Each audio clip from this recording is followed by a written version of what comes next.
open conversation to discuss the August 2 ballot proposal on marijuana establishments in the village. You probably heard about it, read up on it a little bit. I'm very glad you're here. This is the best source of information about the topic. So tonight we're going to talk through it a little bit, talk about the ordinance, what it means, what it doesn't mean. You're able to ask questions. We have myself as well as the village attorney, Mike Gildner, and some other local experts as well. So when you go into that voting booth at the Edna Burton Senior Center on August 2nd, it's coming up, August 2, you are going to be asked a question. The question is simply this, which you can find a copy of it over on the back table there. The question is, shall the village adopt an ordinance, the full text of which is on file with the village clerk, pursuant to Section 6 of the Michigan Regulation and Taxation of Marijuana Act, to wit, an ordinance to be known as the Adult Use Marijuana Establishments Ordinance to provide for a number of adult use marijuana establishments, to be operated within the village, and which ordinance would repeal ordinance number 70 of 2019. Yes or no? Sound good? Clear as mud? Everybody got it? You ready to vote? Very Cool. clear as mud. A simple yes or no question for you. So we're going to get into that tonight and what that means. Feel free to grab a copy on the table over there of the language as well as the entire ordinance. It doesn't come with the post-it notes that mine has. And then there's a summary as well. So if you don't speak legalese, the summary is a little more helpful to read as well. But before we get into questions, I want to turn over to Mike Gildner, the village attorney, to tell us a little bit of background, tell us a little bit more about what's on the ballot.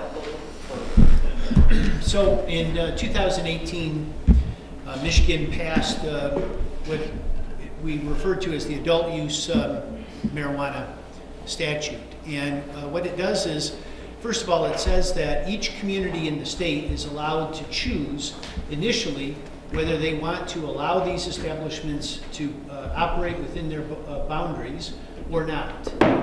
What we refer to as opting in or opting out. The village opted out, I don't know, a few years ago. And that is ordinance, I think is it ordinance 70? Is that what's being repealed? Yeah, number 70 of 2019. Yeah, so village council adopted an ordinance opting out, saying we're not interested in having those establishments within our boundaries.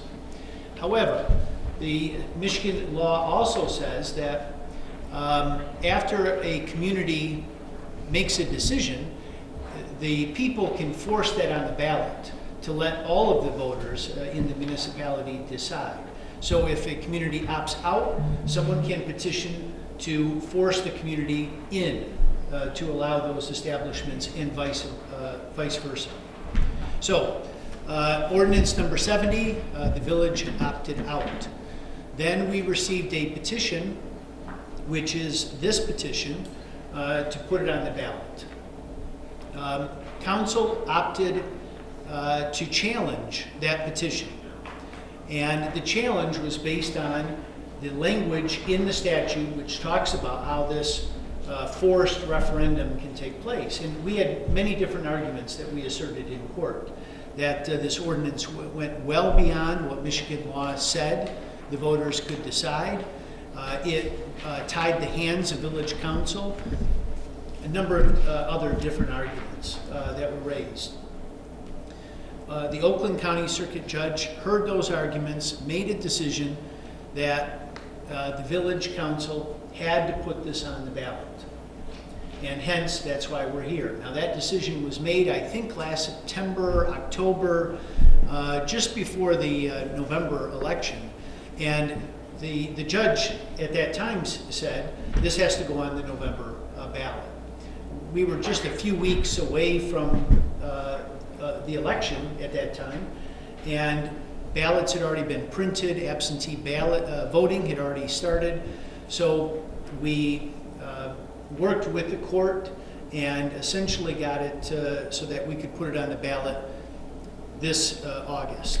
That's what everyone is going to be voting on. An ordinance like this is something that I almost always prepare for my clients. So it usually is the client calling me up and saying, this is what we want, put something together.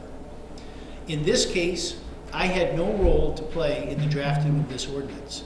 Village council did not come up with this ordinance. This was prepared by the plaintiffs, the folks who sued us, to force this on the ballot, which was an advocacy group, a pro-marijuana group, put this language together.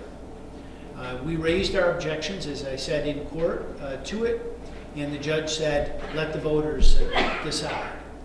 So now that we're here with the judge saying it has to be voted on, the village is somewhat limited in what it can do. We can't lobby for it or against it.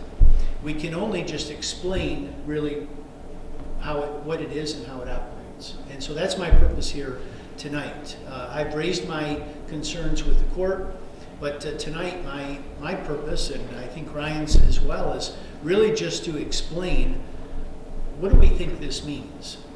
And hopefully you'll understand if we answer a number of questions with the answer, we're not exactly sure what it means. Because again, we're not the ones who prepared this. And I think there are some inherent flaws and ambiguities in this, but we take it the way it was ordered to us. So with that, unless you have anything else. It boils down to a yes or no question. So a yes vote on this particular item means that the ordinance is adopted. So the ordinance, the full text is right over there, would go into effect following the timelines within it. A no vote means that the ordinance number 70 of 2019 would stay in effect. So it would stay just as it is. The village would have 0 retail marijuana places within the village. But there's lots of questions, I'm sure. The who, what, where, when, why. So that's our opening statement. That's where we're at right now. So we would love to hear from you. Hear your questions, concerns, thoughts. Lieutenant Glover. I've got a couple. And one is, do you guys even know who the group was that started this petition? And second, why didn't the village council prepare for this ahead of time like the township did, instead of having an ordinance like this forced down your throat, instead of preparing something ahead of time before it got to this point? So to answer the first question, although I can't tell you the exact name of the group, but it was alleged in all the court papers. It was something that we looked at in terms of defending that lawsuit, and it was a legitimate group. It was established, and as far as we can tell, they were behind trying to force this on ballots in different communities throughout the county. That's question number one. Number two, village council can speak better to why it did what it did at the time, but village council opted out, saying we're not interested in these establishments. The only other option would be to say, yes, we want it, but under these circumstances as opposed to different circumstances. And the majority voted they weren't interested in taking that approach. If the village council, even though they opted out of it, would have set provisions ahead of time, would you not be having their version of a local ordinance stuffed down your throat? Well, again, the option would have been, you're pregnant or you're not, right? We want them or we don't. In this case, the decision was made, we're not interested. The only other alternative would be to say we want it, but under different circumstances. And that's the best that I can answer. In terms of clarity, when an initiative appears on a ballot, quite often a yes really means no and a no really means yes, based on the wording and sometimes the trickery in that wording. In this case, in your opinion, does this say no means no marijuana and yes means yes marijuana, or yes means I don't want it and no means I do want it? That's a great question. Yeah. That's a good one. Yeah, so I think that this language, and again, I got to be careful, right? Because I can't lobby. I can just kind of give you what I think. All I was asking for. Right? I think the question is purposefully vague. I think the question is designed to at least cause some confusion in the ballot box. But here, Isn't that maybe deceptive on its face? well, listen, I raised a number of objections in All right. court to this language, but not the least of which, Ryan read to you the exact language that you're going to see on the ballot, and yet there is a very small printed ordinance with all the details that no one is going to see when they go in there. So I think that by itself makes it a bit deceptive. Are we in favor of it? When you don't get all the fine print, you're not going to get all the fine print. Unless you seek it out and you read it and you know exactly what it means going in. A layman would see a marijuana law and think yes means you approve it, and Right. no means you don't. And I think in this case, based on the way you read it, no means you don't want it. Well, I can see how someone could read it that way. Oh, then maybe it's not. I mean, I guess, Again, I've admitted that I think it's purposefully vague. I don't know what more I can say about it. vague's okay, but which, is it a yes or a no if you do not want to approve marijuana being in our village. in the village? Then you would vote no. Okay, then to me, no marijuana means no ordinance. Okay. Sometimes you can vote no for something and actually be voting for it. I understand exactly what you're saying. Okay. And why is the cloak of hidden identity to the plaintiffs in this case, why does that even exist? Aren't they, Why are they? well, not why aren't they here, why aren't they known? Or how can they be unknown? Well, they weren't unknown. There was a specific group, but in this case, it wasn't John Smith. And forgive me, there's a stack of court papers with their name all over it. But it was established. It was a advocacy group established, as far as we can tell, for just this purpose. And are they known to you and not to us, or they're just not known? They were known to me. They're known to anybody who wishes to look it up. I could go back and look it up quite quickly. Perfect. They're known and they're out there, and we just have to research that to find it. I can get it to Ryan. I understand, thank you. Yep. Yeah, there's a very optional sign-in sheet over on the table, so if you want more information, you want me to follow up, feel free to. Sure. Yeah, no pressure. Okay, isn't the name of the group the Citizens for, Ortonville Citizens for Action or something like that? Something In your like summary. And the group persons in charge of it is from West Bloomfield, and the treasurers from Lake Orion? So the group, it's called Residents for Ortonville, Yeah. and they circulated a petition to place this question of allowing recreational marijuana establishments in the village Right. on the ballot. To get on the ballot, just the background information, you are required to get, it's a certain percentage of voters who voted in the last governor's race to sign a petition. And so in the village, we have just under 1,400 residents.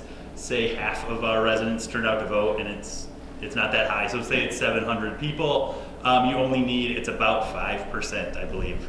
Don't quote me on that, but it's a very low percentage of those people need to sign a petition. So you only needed, say, 50 signatures to raise this question.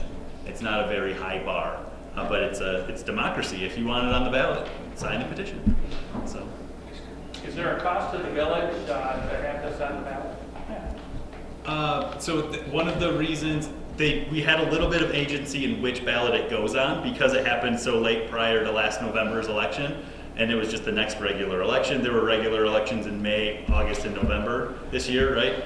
And the village council did meet and agree to put it on the August ballot instead of the May ballot because more people turn out in August than May generally, and we think that'll be the case. There's also the cost of elections. Elections are fairly expensive Yes, they are. for a small municipality like us. So even to run our one precinct, it costs money. But the way it's structured in Michigan, the highest office on the ballot actually funds that. So because there's a governor's, both parties are on the ballot, right, in August. So the village is not paying the cost of the election in August. Besides, there are some costs associated with it, obviously. Meetings and attorney fees and things like that. questions regarding the location. So, Yeah. is there a better definition of a park? So would the baseball fields at Harvey Swanson count as a park? Good question. So in the ordinance, in the text, it speaks a lot to distance from certain things. So like schools, licensed child care center, and a park, as well as pre-existing conditionally licensed marijuana establishments. So section 13 of the ordinance, if you're looking at it, you can follow along. It's tiny. Hope you brought your glasses. So the park, let's see. So 2,000 feet from a park. Park is one that's not specifically mentioned in the state requirements. That's specific to our ordinance. Do you want to speak to that one more specifically? Well, to answer the question, no, there's nothing in here which defines a park, and there's nothing in the state statute either. The ordinance does say park shall mean an area of land for the enjoyment of the public, having facilities for rest and or recreation. Where are you looking? That's right. I had to grab it. There's like a section of definitions. That's in, Yeah, there are. that's in section Section 23. 23? Yep, thank you. But as a school's property, doesn't that supersede, it's not considered park property for the school, is that correct? More than likely, because it's school, it falls under the school clause of the locations restrictions, but to be determined. You're right. It's section 23, and it defines a park as you read. Park shall mean an area of land for the enjoyment of the public, having facilities for rest and recreation, as best I can read it. What exactly that means remains to be determined, to a large extent. Is there anything that says in there how far it has to be from my house? Nah, just kidding. No, from a park. A residential But, like, zone, This yes. whole street. Well, see, I live at 58 Church Street, and I almost think that's a little too close. And there's a park on Church Street. Yeah, so, just, that was, No, can they Light put it, humor. can they put it right down here? So the No. language speaks Why? to, Because the ordinance says it has to be in a location that has at least 20,000 cars a day. So realistically, the only place they can put it is on M15. it's also in section 13. So I guess a more direct question, if a property was 1,200 feet from the Harvey Swanson baseball diamond, would we allow that? Would we permit that? The football field's actually closer than the baseball field. So, shall not be allowed or authorized within 850 feet from a K-12 school, measuring a straight line from the closest building line of the physical structure of the school to the property line of the proposed establishment. So, building line of the physical structure of the school is likely the school building footprint and not athletic, but I don't know. What about I'll bleachers defer. at the football field? Would that count as a structure? Right, or the ticket booth that's outside? It's a good question. Hey, Ryan, in most cases, it doesn't go by the building of the school, it goes by the school property. And that school property comes up to the edge of South Street, or vice versa. It's not by the building for the schools, it's by the property line. Which brings me to my next question. Obviously, you guys have done some homework on this.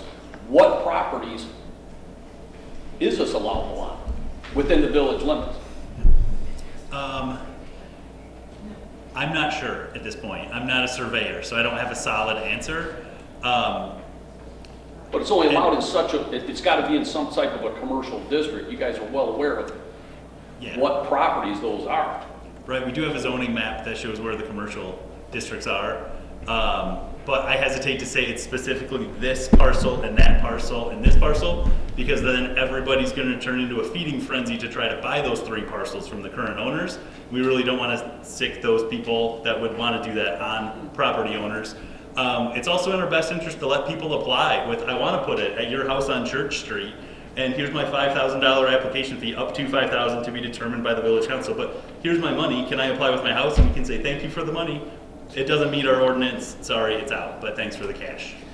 In further answer to that question, though, Village Council spent some time last fall in deciding, when to put this on the ballot and what this meant, and really looked at the locational restrictions and determined that there were very few parcels that even met the eligible list as defined herein. Can those be identified?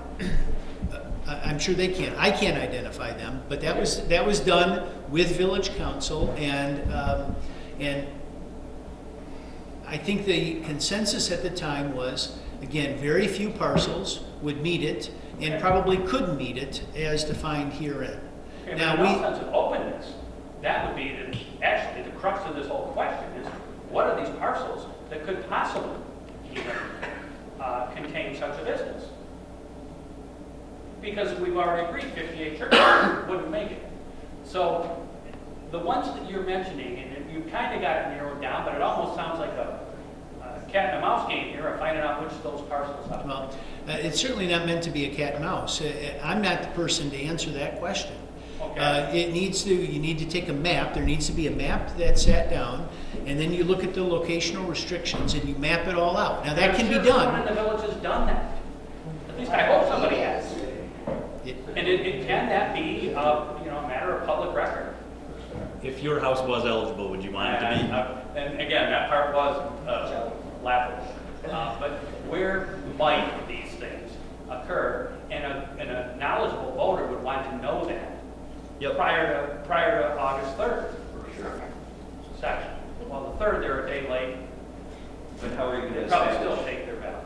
How are you going to establish it when you don't know what the school, I shouldn't say the school, but the baseball field is or is not a park?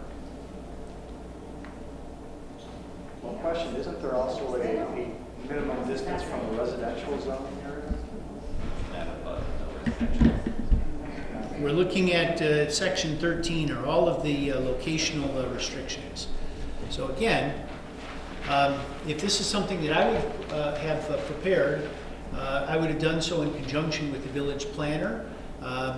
We would have had many discussions with village council. We would have identified those specific parcels. In this case, we had no such input whatsoever. So, to the extent there's a question about whether or not this constitutes a park or not, we're all stuck with those ambiguities. To the extent there's an ambiguity, I think Ryan is right. This calls for, if it passes, it calls for a non-refundable fee of up to $5,000 per application, whether they are eligible or they aren't. So people come in and apply, and whether they meet the test or not, we keep the $5,000. And to speak to your point of we didn't write this ordinance, if you look at section 20 that speaks about 2 amendments, it says that the village cannot change this ordinance for 3 years if adopted by a popular vote. We would not tie our hands behind our back like that intentionally. So there is language in here that wasn't our idea. But it's all or nothing, as the judge determined. It's all or nothing. We adopt the whole thing or none of it. And I did something. Yes means yes and no means no. In layman's terms about this ordinance. Yes. I don't know who got the floor on this. You Okay. go for it. Should it be a matter of public record that the people who, the plaintiffs who initiated this survey were not residents of Ortonville? And do we know if they have some type of interest in any institution that could profit from this? If there is this group, advocacy group, is profiting from this, I think that could we know that and the public know that prior to voting? So the petition is public record. It was submitted to the Brandon Township Clerk, who runs our elections, and verified before it, came to this point. Very early on, those signatures were identified and verified, as well as the group. So when you gather signatures like that, the person who gets the signatures also has to be a verified person, either a paid canvasser or just an advocate for the group. So those things are public But if the record. advocate is part of someone who's actually a business that is going to be profiting from the passage of this, it would seem to me that it's a conflict of interest and the residents should get to know about that. I have no doubt that this was drafted with a specific parcel in mind or for a specific entity in mind.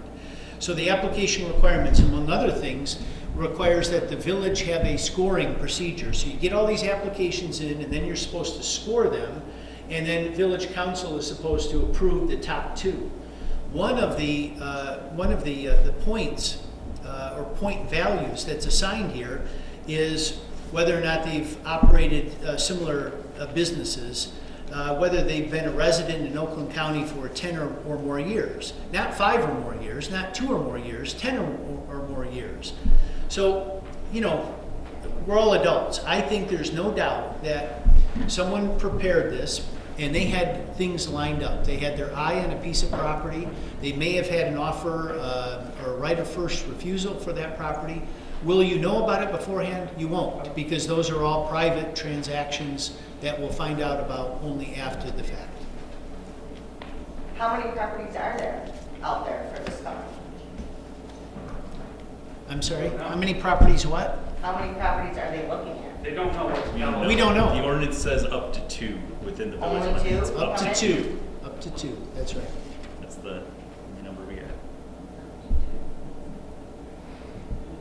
So the Montessori school is closing, from what I understand. They're either selling the property or whatever.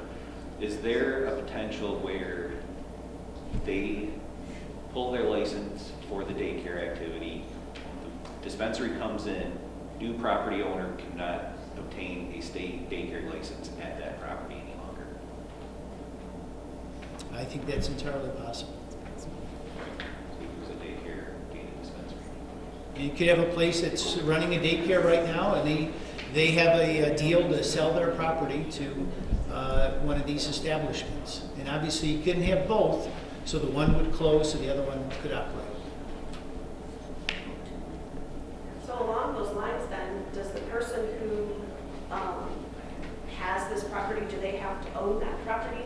I know that the ordinance says that it has to be in a freestanding building, but does the person who is running the business have to own the building? Versus a lease or... Right. Kind of agreement. Section 11 of the ordinance speaks to transfer of ownership. So it addresses the ownership question in legalese. I don't know if you want to interpret that quickly. Well, I'm looking elsewhere at section 3.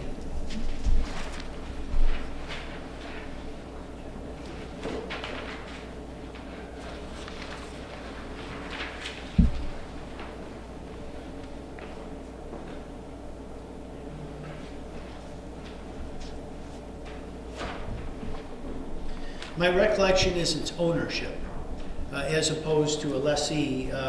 And I believe it's in section 3.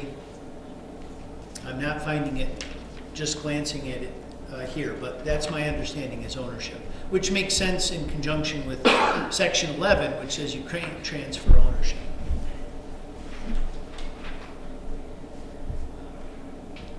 Ryan, you want me just to... This Yeah, is sorry. Ryan. Yeah. Would it be your best guess that after an election, if this is voted down, that it's a dead issue at that point? That the village will not take up any, it will just say ordinance 70 of 2019 is in effect and Correct. it's done. Correct. That would be up to the village council. It wouldn't be my decision.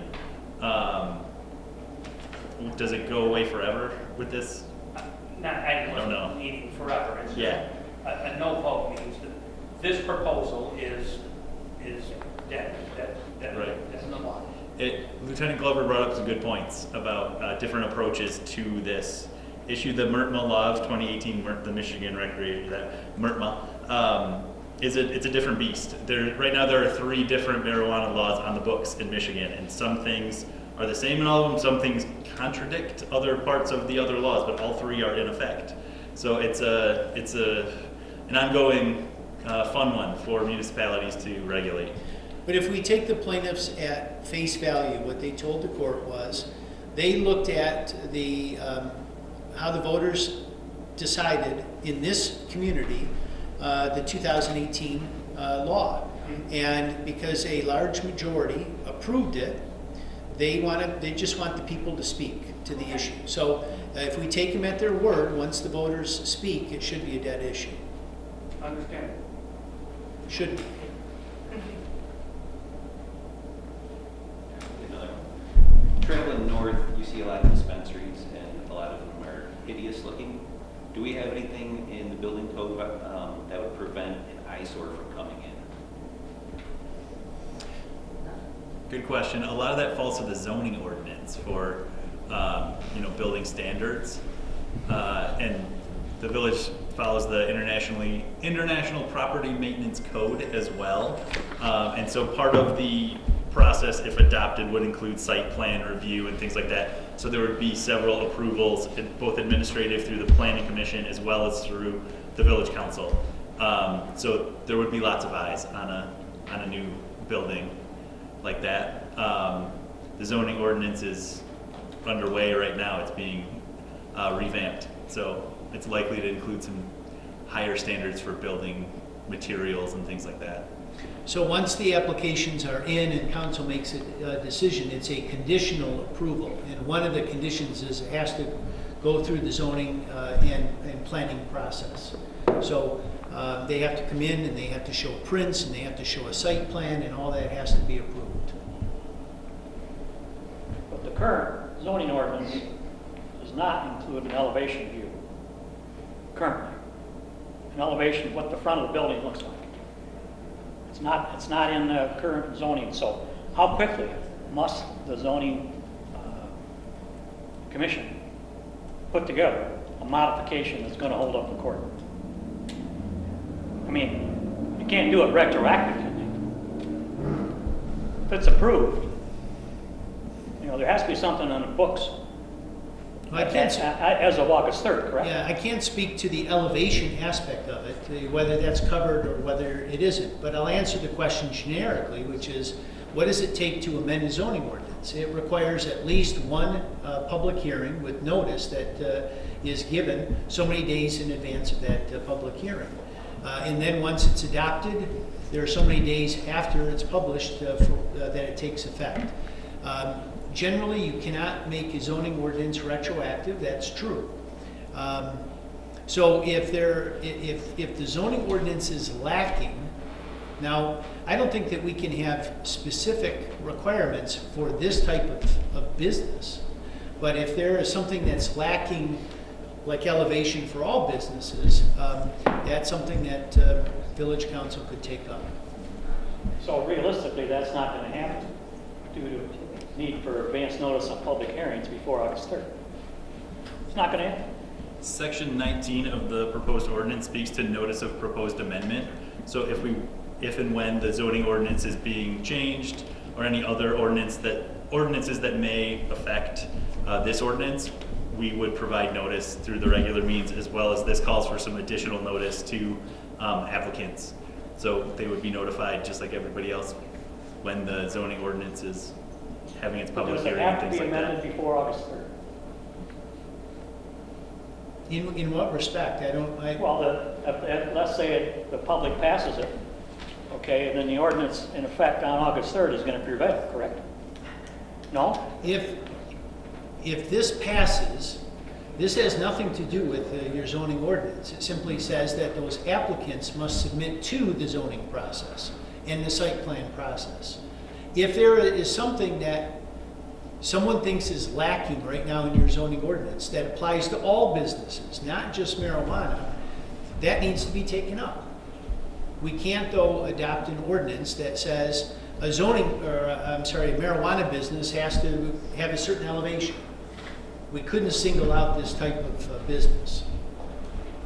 So to Can your I kind of point, rephrase a little bit? I think what I understand is, is it more like, if this passes August 3rd, wouldn't it be that whatever zoning ordinance is in effect at the time that they apply for a zoning permit, or for their permit, that's whatever ordinance is in effect at that time is what would apply, not what's August 3rd. So, I mean, if this passes August 3rd, and then our ordinances are updated in September 30th, and then they come in with an application on October 15th, it would be the new zoning ordinance that would apply, correct? Generally, it's you look at time of application, not Okay.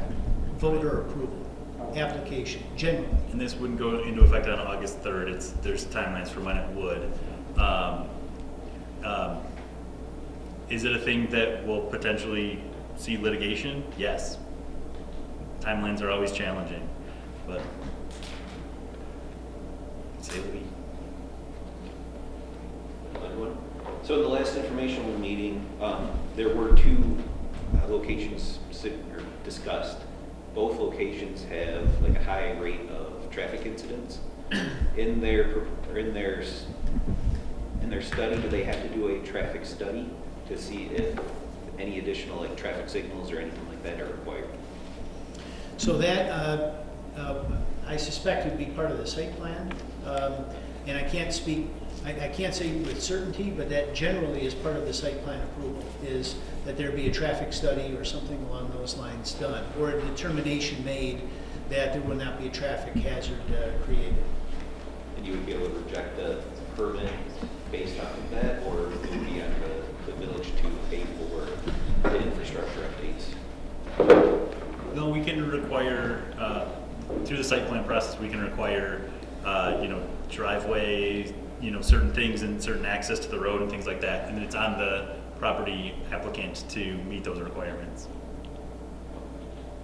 Our master plan also speaks to access on M15. Most of that ends up going through MDOT, and it has with township issues on, with any business. Yep. Wanting to come in on M15, it's going through MDOT.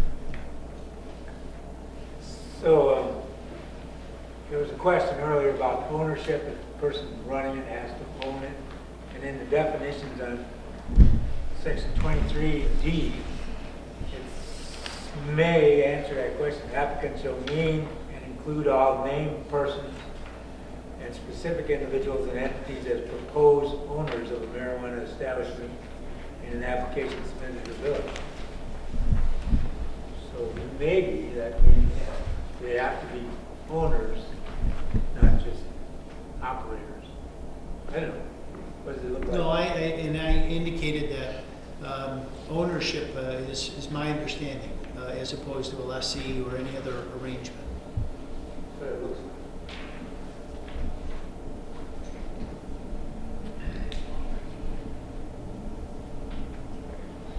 I'm going to get you lots of billable hours. You did your So homework, it- I appreciate that. So going back to the park discussion, a playground on a piece of property that is leased by like the sheriff, does that count as a park? The former middle school. It's a privately held building, and the playground, I believe, is part of it, because it's on the property. That's being leased by the sheriff. And they enjoy the playground immensely, I'm sure. I see him out there.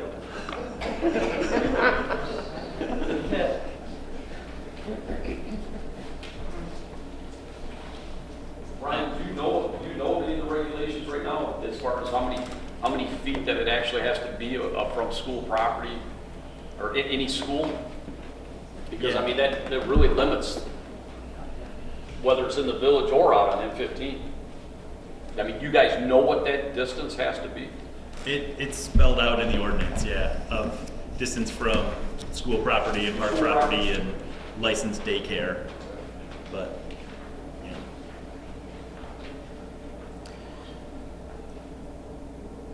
My contention on this from the get-go, and we're not going to change this, is August 2nd to me is ridiculous. I'm stunned at the judge when I put it on November 3rd. I don't mind putting this to a vote as far as doing it or not doing it on retail sales. But you get, historically, we get twice as many people voting in November as we do in August. And I know school districts are notorious for this too, so the way you get your vote done is you want the least number of people voting, and contacting people that you know are going to vote yes, and you do it that way and you win. And a very small percentage of people are voting on something that has a big significance. Having said that, Mr. Berry was pointing out. Yes means it's okay to sell, retail sales, that in simple terms. No means we don't want it. Is that correct? We need to get that message out to the voters before August 2nd, and to me, the easiest way to do that is to stuff the mailboxes with that language on it. At least let the people know what they're voting on. Because the wording on this is atrocious. It's done deliberately that way to confuse.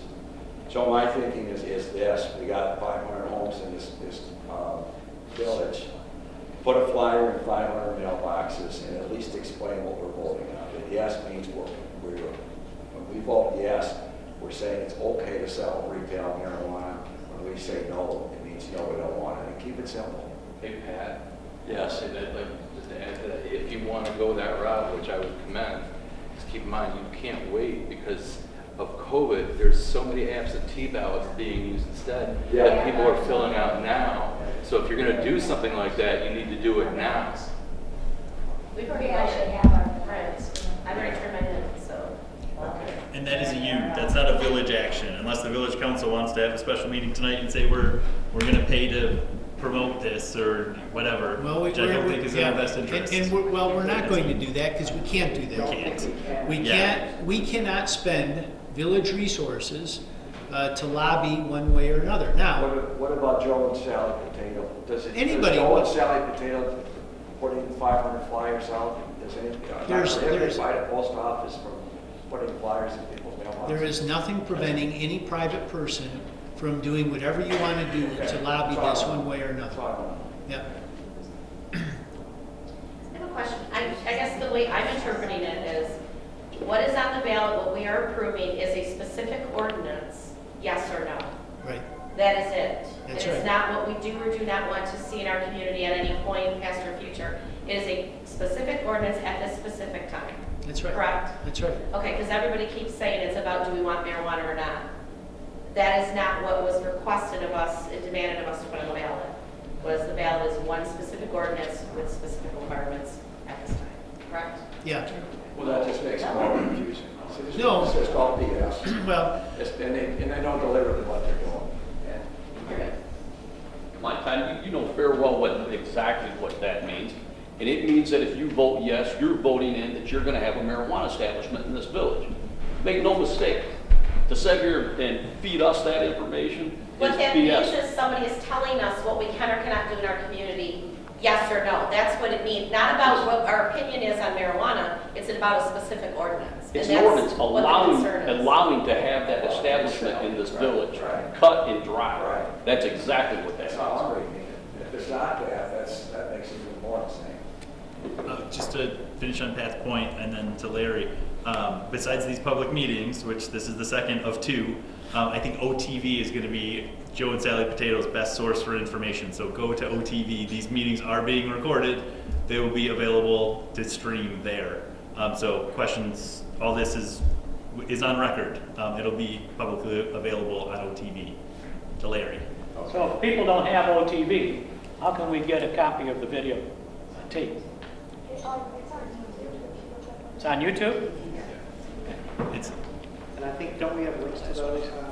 You can link to it from the village website to OTV as well as the township website, and then OTV's website is free to everybody. It's on YouTube from there, yes. So if you want to put this information on the village website, what yes means, what no means, is that allowed? I think that is allowed, as long as it's factual, as long as we tell people what exactly this means or what a yes or no vote means. We can't advocate one way or another, but telling them what the result is absolutely fine.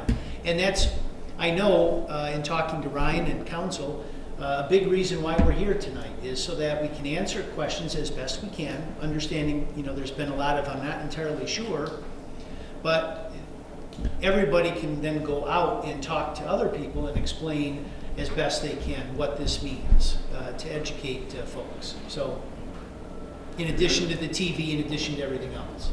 So again, to Tanya's point, a yes vote means that this ordinance, every sentence has to be adopted by this village council. Yes. That's right. Cannot be modified for 3 years. That's right. Correct. So this has been approved by a circuit court judge who really gave us, other than your presence and your objections to each of these clauses as they were read, she really gave us no alternative. Did she X out any paragraphs or sentences at all? She allowed this to happen without any modifications whatsoever. Shame on her. That's right. That's right. But within probably 7 business days of this ordinance passing, you will have applications on your desk, Ryan, for the next establishment. Make no mistake. That's right. I watched your last meeting, and it was brought up a lot. Okay, you're going to have a lot of applicants, we're going to approve 2. Number 3, 4, 5, 6, 7, they're going to sue us. And is that all in the village? Do we have any recourse when they're going to drag us out in court with all these legal fees? So the ordinance says that, yes, you pick the top 2, and those who feel aggrieved by that decision have 21 days to appeal to circuit court. I'm not entirely sure that's what a circuit judge will think about that, but that's what the ordinance says. I live in Lapeer County. The city of Lapeer went through this a few years ago on the medical side. They allowed 6 establishments. They had, I don't know, 26 applicants, and I think they're still in litigation with 7, 8, 9, and 10 that were not approved. And that's all on the village's dime. That would be. That's why the application fee is up to $5,000. The council can decide if it's less than that, but it's capped specifically in the 2018 law at up to $5,000.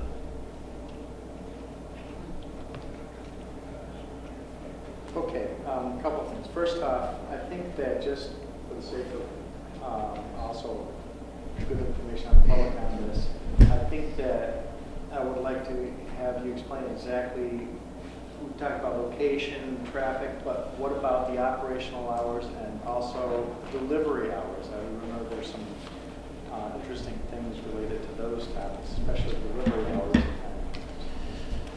Delivery hour, or I'm sorry, operational hours is 7 a.m. to 11 p.m. At most, yep. At most. I don't recall there being any mention at all about delivery. I think it says that. Is that what it is? We cannot limit. Correct. Yeah, because I brought that up. But that's true of everywhere. There's deliveries that happen in the village up and down M15 at strange hours. That's how McDonald's is open at 5 in the morning. Another point, if I understand correctly, the judge did not really rule whether or not this ordinance, the way that they wrote it, for us to have to adopt, is technically legal or not. He only ruled that it must go on the ballot for people. It's true. So it could be that there are aspects of this ordinance that may not be compliant with law, but I think there's severability clauses to that. So would it be up to us then to file suit? Us being the village council? File suit? To do what? To file suit about? If there's certain parts of the ordinance that are, what would you say, Larry, not enforceable or not legal or what? Yeah, if they are not, if this ordinance does not comply to the marijuana goal, marijuana recreational taxation act or whatever. So, for example, there's this amendments business where it can't be amended for 3 years, and if we want to, we have to give notice to people. That there's no provision for that in state law whatsoever. That's going to have to be litigated. So I would imagine the way that would play out is, if the village wished to amend it within 1 year, it's going to have to be litigated, whether or not they can do so under this ordinance or not. That's just one issue. Those who are dissatisfied having 21 days to appeal to circuit court, to me, is another. State law says who has jurisdiction and under what circumstances, and I'm not sure we can confer jurisdiction on a circuit court by an ordinance. Two quick things. If it does pass, it's going to be very interesting enforcing it. It's not something that's going to happen overnight, like a brand new building and that sort of thing. It's going to take a lot of time and a lot of extra work to get a site approved. On the other side of it, if it gets voted down and we go back to 70, how long does it take for them to repetition another one? The state law doesn't provide anything about limitations and how often people can do it or not. Again, as I mentioned earlier, I take them at face value, which is they just want the people to decide. So I would think that if the voters turn it down this time, it would be a dead issue, but there's nothing which says they can't re-up it at some point in the future. Either the same language or something different. Does the dispensary have to have a state license Yes. prior to the application?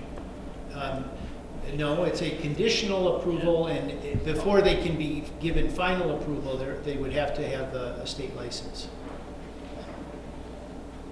Both and. With these being strictly cash businesses, has there been any discussion amongst you and the board as far as, is there a percentage that's coming back to the village from one of these establishments?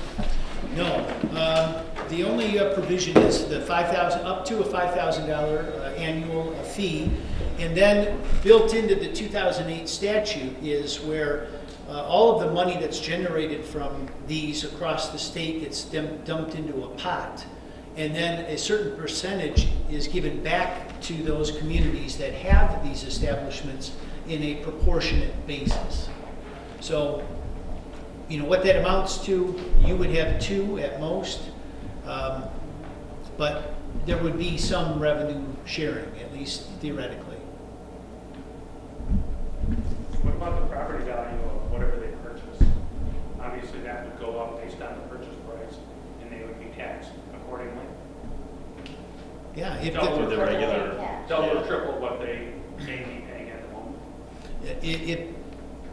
I would imagine, it depends what's there right now versus, What's to be? but it would be a commercial operation, it could be taxed on a commercial basis, yeah. And taxed on the sale price, which is how pretty much the SO. Yeah, on real estate, yeah. Since this is a cash business and it allows for deliveries at all hours, has anyone approached the sheriff on increasing patrols after hours? I think we only have like one between midnight and 8 or something like that to do. I can answer that. It hasn't been discussed, and you have a 2-car minimal in this township right now. We have one call ties up both cars, like what's going on right now on 15. Where's that extra patrol going to come from? It's not going to come from a surrounding township,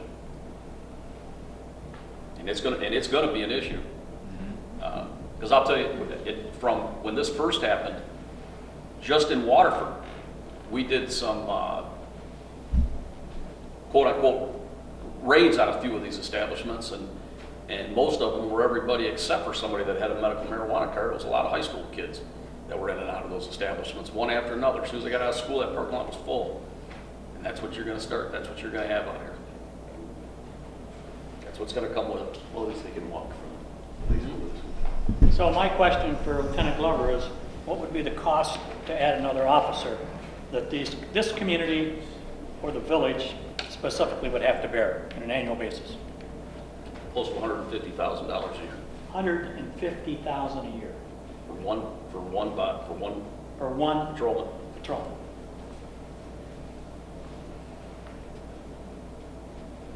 And what about the expense administratively from our clerk, either processing the applications or our building official in enforcing any kind of violation of any kind? What kind of expense is that going to incur? The ordinance does speak to the timeline and processes for applications and things like that. It's pretty heavy on the village clerk as well as the zoning and code enforcement aspects to it. So there would be added responsibilities to their jobs. It would be a significant amount of time during certain periods. So during the application period, it would be a lot in the scoring process and things like that. The planning commission would see a lot more as far as site plan reviews and things like that. There's a lot of training and education that goes into preparing them for those conversations and decisions. So there would be some added expense and time and commitments that would take away from other village Right now, our projects. clerk is hired for 30 hours a week. Correct? And so she'd have to go to 40 hours, or we'd have to even worse than that, hire an assistant clerk to handle this stuff. Is that a fair assumption? To be determined, it's possible. Lieutenant Colonel, you mentioned there'd be one extra patrolman. Isn't that, you're saying one per shift? That should be one per shift. That's one guy on one shift. One guy on one shift, Yep. but to cover when you have it over, it'd be at least one or two that have to do midnight shift, right? So you're looking at one or two. You're looking at 300,000 to 450,000 if they had one per shift. Per shift, correct? Correct. Yeah. Brian, is there- Excellent. Yep. do you have any information if studies been done, what the villages, townships, whatever, have allowed these and what it has done to property values? Has it affected them? I Or do don't. we have no I either? don't know. It's pretty early in the process for a lot of places. The closest comparison I could find, so I came from up north. I have a house in Houghton Lake. Gladwin is a community of kind of similar size who has adopted, you guys are familiar, who've adopted an ordinance that they've allowed retail establishments. And they saw about $150,000 more in annual revenue to their community, but like we said, with added expenses and staffing and other things, that goes quickly. Like you were saying, Mike, about the revenue sharing from the state, the 2018 law speaks to, it's specific to how much percentage gets shared per license. This past year it was around $56,000 per license. And so that's based on how much money the state got, yada, yada. So in theory, that's, $112,000 to the village if we had 2 licensed establishments. That number fluctuates drastically. In states that have had this for a while, like Colorado, they saw early on the revenue sharing was huge, and then as more places started to close because just the market, shifts and it expands and contracts, the revenue sharing went down over time as well. So it's you can't, set your watch to that number. But that's what it was this past year, was about $56,000 per license. That's probably based on what they report as a cash business. That's correct. That's reported to the state. Yes. And that coverage for us is only 5 days a week. You need 7 days a week coverage. And I've been a part of those, I was part of a meeting not long ago involving a bunch of the representatives from Colorado. And when theirs went through, there was more dope shops in Colorado than there were Starbucks. And you're right, initially, there was some revenue that came up, but they thought it was going to end their state debt, and it ended up far from it, and now they're in trouble there. And apples to apples comparison is very difficult, but those are the best we have.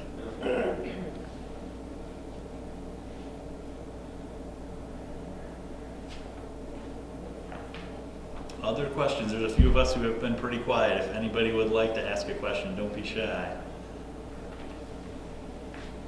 I hit the 3 question limit, so I'm.